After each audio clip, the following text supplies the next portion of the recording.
আমি তো সকালে ভোট দিয়ে আমার কথা আমি বলেছি যে আমরা চাই যে একটা অবাধ সুষ্ঠু নিরপেক্ষ নির্বাচন হোক, কিন্তু সময় যত যাচ্ছে আমরা দুই একটা জায়গা থেকে একটু খবর পাচ্ছি যে উচ্ছৃঙ্খল কেউ কেউ আমাদের যে প্রতিযোগী প্রার্থী শহীদুল আলম তালুকদারের অনুসারী যারা আছেন দু একটা কেন্দ্রে তারা বিচ্ছিন্নভাবে ঘটনা ঘটাবার চেষ্টা করছেন এবং ভোটারদের মধ্যে একটা আতঙ্ক তৈরি করার চেষ্টা করছেন। এবং কোনো কোনো ক্ষেত্রে আমি আমার সাথে শহীদ মেহেদী হাসানের বাবা এবং তার মাকে ঘর থেকে আমি নিয়ে আসছি। আমি যখন আসি তখন এলাকায় খবর নিয়ে জানলাম যে তাদেরকে ঘরে তারা বন্দী হয়ে আছে, বন্দী হচ্ছে মানে তারা ঘর থেকে বের হতে পারছেন না।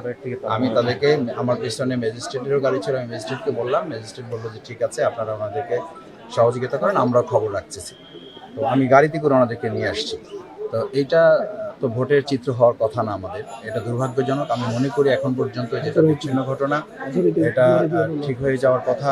এবং এখানে যারা জাতীয়তাবাদী দলের শহীদুল আলম তালুকদারের অনুসারী কর্মীরা আছেন, নিশ্চয়ই আপনারা প্রতিযোগিতার ভিত্তিতে কাজ করবেন, আমি সেটা প্রত্যাশা করি। একটা উৎসবমুখর পরিবেশে ভোট এখনও চলছে বলে আমার ধারণা।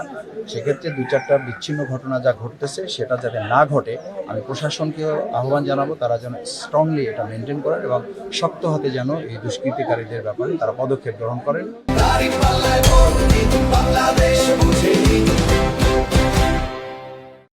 এবং ভোটাররা শেষ পর্যন্ত যেন ভয়হীন পরিবেশে তারা ভোট দিতে পারেন। বিশেষ করে ধুলিয়া ইউনিয়নের এই বারুজিপাড়া যে কেন্দ্র, এই কেন্দ্রটার ব্যাপারে তারা আলাদা তত্ত্বাবধান করবেন।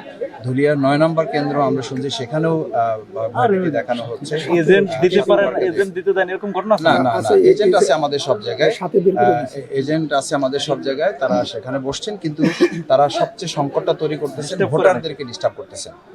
লাইনে তারা তাদেরকে কেউ কেউ গিয়ে লাইনে তারা তাদের কথা বলতেছেন, তাদের ধানের শীষের কথা তারা বলার চেষ্টা করতেছেন। এটা ভোটাররা বিরক্ত হচ্ছেন এবং তারাই আমাদেরকে মেসেজ দিয়েছেন যে ভাই এটা হওয়ার কথা না।